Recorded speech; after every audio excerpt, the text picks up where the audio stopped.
தாய்க்கிழவி வெற்றி கொண்டாட்டம்.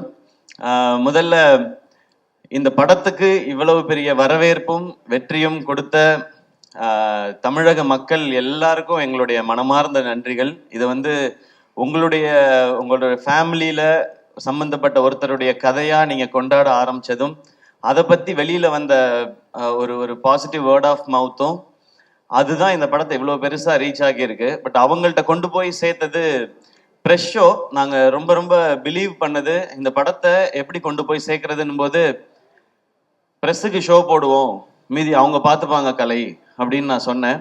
அதனால்தான் ப்ரெஷ் ஷோ ஃபேமிலி ஷோவா ஏற்பாடு பண்ணோம்.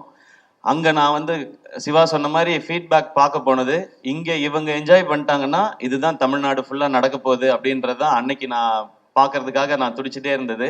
அன்னைக்கு நீங்க எல்லாம் கொடுத்த வரவேற்பும், நீங்க அதுக்கப்புறம் இதை பத்தி எழுதின விதமும் அது மக்கள்கிட்ட கொண்டு போய் சேர்த்துச்சு. மக்கள் இப்ப இந்த படத்தை எடுத்துக்கிட்டாங்க. இங்க நாங்க படத்தோட வெற்றியை நாங்க கொண்டாடிட்டு இருக்கோம். ஸோ பத்திரிகை, தொலைக்காட்சி, இணையதள நண்பர்கள் எல்லாருக்கும் எங்களுடைய மனமார்ந்த நன்றிகள் நீங்க கொடுத்த இந்த சப்போர்ட்டுக்கு. இந்த படம் ஆரம்பிக்கும் போது சிவகுமார் கதை சொல்லும் பொழுது நான் நல்லா சிரிச்சேன், என்ஜாய் பண்ணேன்.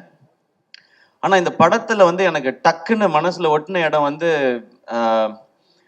ராதிகா மேம்கிட்ட கேட்பாங்க பசங்க எல்லாமே. வாரம் பாலசரவணன் கேட்பாரு, வாரம் ஞாயிற்றுக்கிழமை மதுரைக்கு போனிய, எங்க தான் அத்தா போன அப்படின்னு போது எனக்கு ஒரு கியூரியாசிட்டி, என்ன பண்ணியிருப்பாங்க அங்க போய் ஏதாவது பணம் சம்பாரிச்சிருப்பாங்களா, ஏதாவது வேலை ஏதாவது பார்த்துருப்பாங்களா, தொழில் இல்லை அங்க ஏதாவது காசு கிடைச்சிருக்குமா, என்னென்னமோ யோசிச்சு பார்த்தேன். அவர் ஓபன் பண்ண விதம் அவங்க அழகா பொறிக்கடலை சாப்பிட்டுட்டு ஜாலியா வர்றாங்கன்னாரு. அந்த இடத்துல இருந்து எனக்கு மைண்ட் ஒரு மாதிரி ஆயிடுச்சு. ஏன்னா எல்லாரும் ஓடிக்கிட்டே தான் இருக்கோம், நமக்குன்னு நம்ம வாழ்க்கையில 5 நிமிஷமாவது ஸ்பெண்ட் பண்றோமான்றத அந்த இடத்துல ஆரம்பிச்சாரு சிவா. அது எனக்கு இப்ப சொல்லும் போது எனக்கு சிலிர்க்குது. அங்க ஆரம்பிச்சு அந்த கதை போயிட்டே இருந்துச்சு. அந்த இடத்துல முடிவு பண்ணிட்டேன், இது பயங்கரமான தாட்டுன்னு. ஏன்னா முதல்ல நம்ம சந்தோஷமா வச்சுக்கிறது தான் முதல் இதுன்னு நினைக்கிறேன். இந்த வாழ்க்கையில நம்ம என்னைக்காவது எவ்வளவு நாள் வாழ்க்கையில நம்ம சந்தோஷமா இருந்திருப்போம், இல்லை எத்தனை முறை நம்ம நிம்மதியா ஃபீல் பண்ணியிருப்போம், அப்பாடா ஓகே. ஏன்னா பிரச்சனை இருந்துகிட்டே தான் இருக்க போகுது, அதுக்கு நடுவில் நம்மளை சந்தோஷப்படுத்திக்கிறதுன்னு ஒண்ணு இருக்குல்ல. அதை இந்த படத்துல சிவா சொல்லும் போதுல இருந்து எனக்கு இந்த படத்தோட பெர்ஸ்பெக்டிவே மாறிடுச்சு. அப்படியே கடைசியா பேசின வரைக்கும் அப்ப முடிவு பண்ணதான் இந்த படத்தை பண்ணியே ஆகணும் அப்படிங்கிறது. அண்ட் அந்த சீன் சொன்ன உடனே, சிவா நீ பயங்கரமான ஆலியா, கதை சொல்லும் போது ரொம்ப சாஃப்டா அப்படிதான் இருக்கும். கதை சொல்லும் போது ரொம்ப ரொம்ப ரொம்ப தூரத்துல இருந்தாலும் இந்த கதை கேட்கவே கேட்காது, பக்கத்துல போய் தான் கேட்கணும். அன்னைக்கு ஆரம்பிச்சது. அன்னையில இருந்து நான் இந்த படம் ஜெயிச்சிரும், ஓடிரும், லாபம் வந்துடும் அந்த ஆங்கிள்குள்ள நான் இல்லவே இல்லை. ஒரு சூப்பர் படம் நம்ம பண்ண போறோம், ஒரு சூப்பர் படம் பண்ண போறோம், ஒரு செம படம் பண்ண போறோம் அப்படின்றது மட்டும்தான் தோணிக்கிட்டே இருந்துச்சு. கலை இந்த படத்துடைய நம்பர்ஸ்லாம் பேசினாரு. நான் ஆடியோ லான்ச்ல சொல்லிட்டேன், இது எங்களுக்கு ஆல்ரெடி லாபம்னு. நான் அன்னையில இருந்து இதோட நம்பர்ஸை பத்தி நான் பேசுறதை விட்டுட்டேன். நான் என்னெல்லாம் ரசிச்சேனோ அது எல்லாத்தையும் ஆடியன்ஸ் அதே இடத்துல கை தட்டும் போதும், அதே இடத்துல விசில் அடிக்கும் போதும், அதே இடத்துல அவங்க கண் கலங்கும் போதும் எனக்கு ரொம்ப ரொம்ப சந்தோஷமாவும் திருப்தியாகவும் இருந்தது சிவா. அந்த டைம்லலாம் நான் யோசிச்சது என்னன்னா, நம்ம ஒரு பயங்கரமான தயாரிப்பாளர், நம்ம ஒரு பயங்கரமான நடிகர்லாம் இல்லவே இல்லை, நம்ம ஒரு நல்ல ரசிகன் அப்படின்றது எனக்கு தோணுச்சு. ஏன்னா இந்த சினிமாவும் படங்கள் பண்ணிக்கிட்டே இருக்கும்போது விமர்சனங்கள்லாம் சில இது வந்துட்டே இருக்கும்போது நம்மளை அது குழப்பி விட்டுரும். எனக்கு அது நடந்திருக்காது. அப்ப குழப்பும் போது நம்மளுக்குள்ள இருக்க ஏன்னா எனக்குள்ள இருந்த ரசிகன் தான் என்னை இந்த சினிமா கூட்டிட்டு வந்திருக்கான். வேற யார் கூட்டிட்டு வருவான்? அந்த ரசிகன் தான் கூட. அவன் கரெக்டா இருக்கானா, அவன் அலைவா இருக்கானான்றதுல எனக்கு ஒரு குழப்பம் இருந்துட்டே இருந்துச்சு. அந்த குழப்பத்தை மொத்தமா தீர்த்தது இந்த தாய்க்கிழவியும் சிவகுமார் முருகேசனும் தான். எப்பவுமே நல்ல ரசிகனா இருக்கணும்னு நினைக்கிறேன். அது இந்த படம் ஆரம்பத்துல இருந்து எனக்கு கிடைச்சிட்டு இருக்கு. இந்த கதையை நிஜமாக்கிய அதுக்கப்புறம் சுதன் வந்தாரு, பேஷன் ஸ்டுடியோஸ். அவர் ஒரு 4850 படம் ப்ரொடியூஸ் பண்ணிட்டு இருக்காரு. அதுல ஒரு படமா இந்த படம் இருக்கு. அவருக்கு ஞாபகம் இருக்குமான்னு தெரியல. இந்த ஃபங்க்ஷன் அடிக்கடி வைக்கிறது காரணமே சுதன், நீங்க தான் இந்த படத்தோட ப்ரொடியூசர், இந்த படத்துல நீங்களும் இருக்கீங்க, வாங்க ஃபங்க்ஷனுக்கு வந்துட்டு போங்க, நான் சிவா வந்துட்டு போறேன் அப்படின்னு சொல்லி வந்துட்டு போவாரு. காலையில ஒரு பூஜை போடுவாரு, சாயங்காலம் ஒரு சக்சஸ் மீட் போவாரு, அந்த மாதிரி இருக்காரு. ஸோ சுதன் உள்ள வந்தோடனே அவரும் பயங்கர எக்ஸைட் ஆயிட்டாரு இந்த படத்தை பத்தி. சுதன்கிட்ட சொன்ன, சுதன் ஜாலியா இருங்க, இந்த படம் எனக்கு ரொம்ப ஸ்பெஷல். நான் சிவா கார்த்திக் வேணுகோபால்கிட்ட சொல்லிட்டு இருந்தேன், இந்த படம் எனக்கு ஒரு குழந்தை மாதிரி, இதை நான் அப்படி பார்த்துப்பேன்னு. அப்படிதான் நான் பார்த்துக்கிட்டு இருக்கேன் இப்போ வரைக்கும்.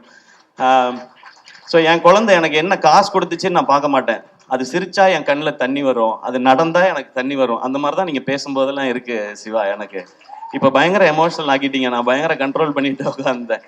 ஸோ சுதன் உள்ள வந்து அவரும் எக்ஸைட்டடா நான் இதை பார்த்துக்கிறோம் அப்படின்னு சொன்னோம். அப்புறம் இந்த டீம் வந்தாங்க, அவங்க எல்லாரும் ஆல்ரெடி செட் ஆயிருக்கு. ஸோ எல்லாருக்கும் ரொம்ப ரொம்ப நன்றி. உங்களுடைய உழைப்பு ரொம்ப ரொம்ப அபரிமிதமானது. இல்லைன்னா நினைச்ச இந்த பட்ஜெட்ல இந்த சைஸ்ல இந்த படத்தை பண்ணியிருக்க முடியாது. ஹேட்ஸ் ஆஃப் உங்க எல்லாருக்குமே, பயங்கரமா பண்ணிட்டீங்க டீம்ல இருக்க டெக்னீஷியன்ஸ் எல்லாமே. அண்ட் ஆர்டிஸ்ட் யாரெல்லாம் சிவா கொண்டு வரும்போது ரொம்ப குட்டியா கொண்டு வந்தார் இந்த பட்ஜெட் எல்லாமே. ஏன்னா அவருக்கு அதுக்கு முன்னாடி இருந்த அனுபவங்களா இருக்கலாம், இல்லை இந்த மாதிரி இருந்தால் தான் பண்ணுவாங்கன்னு சொல்லி. நோ, அதை அப்படி பண்ணக்கூடாது சிவா. இந்த கதை ஒரு செலிப்ரேஷனா இருக்கு, எனக்கு ஒரு லைஃபோட செலிப்ரேஷன் இந்த படம். இதுக்கு என்ன செலவு பண்ணுமோ அதை பண்ணணும், அதை பண்ணுவோம் அப்படின்றதுக்கு அப்புறம் தான் யார் கேஸ்டிங் போலான்னு ஒருத்தரா வந்தது. பாலசரவணன் கதை கேட்கும் போதே ஃபர்ஸ்ட் வந்துட்டாரு எனக்கு அந்த சீன் வரும்பொழுதே. அதுக்கப்புறம் பாலசரவணன் வந்தாரு, அருள்தாஸ் அண்ணன் வந்தாங்க, சிங்கம்புலி அண்ணன் வந்தாங்க, முத்துக்குமார், ரேச்சல், இவங்க எல்லாருமே வந்தாங்க.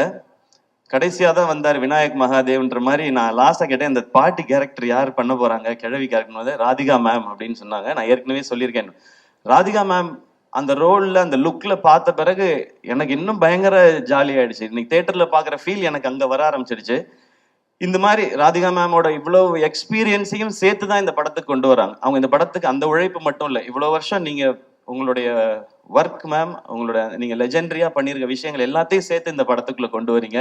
அந்த மாதிரி தான் ஒவ்வொருத்தரும் அவங்களுடைய வலியையும் வேதனையும் இந்த இண்டஸ்ட்ரிக்குள்ள இருந்த போராட்டத்தையும் சேர்த்து இதுக்குள்ள ஒரு கேரக்டரா கொண்டு வந்தாங்க. எனக்கு இந்த படத்துல ஹீரோ இல்லைன்னுலாம் எனக்கு தோணுனதே இல்லை. இந்த படத்துல அவ்வளவு ஸ்டார்ஸ் இருந்தாங்க. கமல் சார் அன்னைக்கு சொன்னது இன்னைக்கு நிஜமாயிருக்கு. இந்த படத்துல இவ்வளவு நட்சத்திரங்களை நீங்க உருவாக்கி இருக்கீங்கன்னு சொன்னாங்க. அவ்வளவு நட்சத்திரங்களும் இதுக்குள்ள இருந்திருக்கிறாங்க. ஸோ நீங்க எல்லாரும் சேர்ந்து இந்த வந்து ரொம்ப ஒரு ஸ்பெஷல் ஃபிலிமா ஆக்கிட்டீங்கன்றது எனக்கு ரொம்ப சந்தோஷம். ஜார்ஜ் மரியான் அண்ணன், முத்துக்குமார் அண்ணன், எல்லாருமே, சாரி நான் பேரு சொல்லாம விட்டுறக்கூடாது. அப்புறம் நம்மளுடைய மியூசிக் டைரக்டர் நிவாஸ் பிரசன்னா, எப்போ ஹீரோவாக போறீங்கன்னு கேட்டவுடனே கூலிங் கிளாஸ் போட்டு உட்காந்துட்டாப்ல. மிஸ்கின் சார் மாதிரி வேற எங்கேயோ பார்த்துக்கிட்டே இருக்காப்ல. அவர் ஹீரோவாக போறீங்களான்னா இல்லைன்னு சொல்ல, இப்போதைக்கு இல்லைன்னு தான் சொல்லியிருக்கிறாரு. ஸோ சீக்கிரத்தில் ஹீரோ ஆயிடுவாருன்னு நினைக்கிறேன். அதுக்கு நீங்க மியூசிக் பண்ணுவீங்களா இல்லையா? சரி, அப்புறமா யார் ஹீரோயின்னு சொல்லுங்க படத்துக்கு. ஓகே, தேங்க்யூ நிவாஸ், ஒரு அமேசிங்கான ஒர்க். லிரிசிஸ் எல்லாருக்கும் ரொம்ப ரொம்ப நன்றி. இந்த படம் நிறைய பிளெஸ்ஸிங்ஸ் கொடுத்துருக்கு. நான் அதை தான் இங்கே ஷேர் பண்ணணும்னு நினைக்கிறேன். ஏன்னா நிறைய வீடியோஸ் பார்க்குறேன், நிறைய மெசேஜஸ் பார்க்குறேன். நீங்கள் வந்து எங்களுக்குள்ள ஒரு பெரிய ஒரு எம்பவர் பண்ணியிருக்கீங்கன்னு சொல்கிறாங்க. ஸோ பெரிய ரெஸ்பான்சிபிலிட்டியாக பார்க்குறேன். உங்கள் எல்லாருக்கும் ரொம்ப ரொம்ப நன்றி. அதை தான் இந்த டீம் அச்சீவ் பண்ணியிருக்கோன்னு நினைக்கிறேன். இதில் ரொம்ப ரொம்ப முக்கியமாக நான் 2 பாயிண்ட் மட்டும் சொல்லணும்னு நினைக்கிறேன். இந்த படம் என் வாழ்க்கையில் நிறைய பேரை இதை ஞாபகப்படுத்தினதுக்காக பண்ணப்பட்ட படம் தான். ஃபர்ஸ்ட் என் அம்மா, 17 வயசுல எல்லாருக்கும் ஏற்கனவே சொன்னதான், இன்னொரு முறை சொல்லணும்னு நினைக்கிறேன். அப்பா இறந்த பிறகு அவங்களுக்கு தெரிஞ்ச வகையில் அந்த குடும்பத்துக்குள்ள இருக்க காசெல்லாம் பத்திரப்படுத்தி சேர்த்து வச்சு படிக்க வச்சு, என்னையும் அக்காவையும் படிக்க வச்சு கல்யாணம் பண்ணி வச்சு பண்ணாங்க. அவங்க எனக்கு இந்த பவுனுத்தாய் தெரிஞ்சாங்க, அம்மா தெரிஞ்சாங்க இதில். அதுக்கப்புறம் அக்கா 2 குழந்தை பெத்த பிறகு வந்து இங்கே எம்எம்சியில் எம்டி படித்து கோல்டு மெடலிஸ்ட் ஆகி பேஷனை எப்போ வேணாலும் தொடரலாம்னு நினச்சேன். எங்கள் அக்கா எனக்கு ஒரு பவுனுத்தாயா தெரிஞ்சாங்க இதில். அவங்களுக்காக பண்ணணும்னு நினச்சேன். மிக மிக முக்கியமானது அந்த கடைசி டயலாக் மேம் பேசுறது, படைக்க காக்க அழிக்கன்னு ஆம்பளைங்களை மட்டும் கும்பிட சொன்னவன் படிப்புக்கும் பணத்துக்கும் பொம்பளையை தாண்டி காட்டி கும்பிட சொல்லியிருக்கான் அப்படின்னு சொன்னாங்க இல்லையா? அந்த டைலாகை நான் முன்னாடியே உணர்ந்துட்டேன்னு நினைக்கிறேன். எனக்கு கல்யாணம் நாள்ல இருந்து என் வீட்டோட வரவு செலவு எல்லாத்தையும் பார்க்கறது ஆர்த்தி தான். எனக்கு தெரியாது என் அக்கௌண்ட்ல என்ன பணம் இருக்கு தெரியாது. ஊருக்கு போகணும் ஏதாவதுன்னா, ஆர்த்தி ஊருக்கு போறதா இருக்கேன், டிக்கெட் மட்டும் காசு கொடுத்துட்றியா அப்படின்னு கேட்பேன். இப்பயும் அதை நான் ரொம்ப பெருமையா சந்தோஷமா வாங்கிக்கிறேன். அவங்க தான் பாத்துக்கிறாங்க. அவங்க பார்க்கலன்னா என்னால ப்ரொடக்ஷன்லாம் பண்ணியிருக்க முடியாது.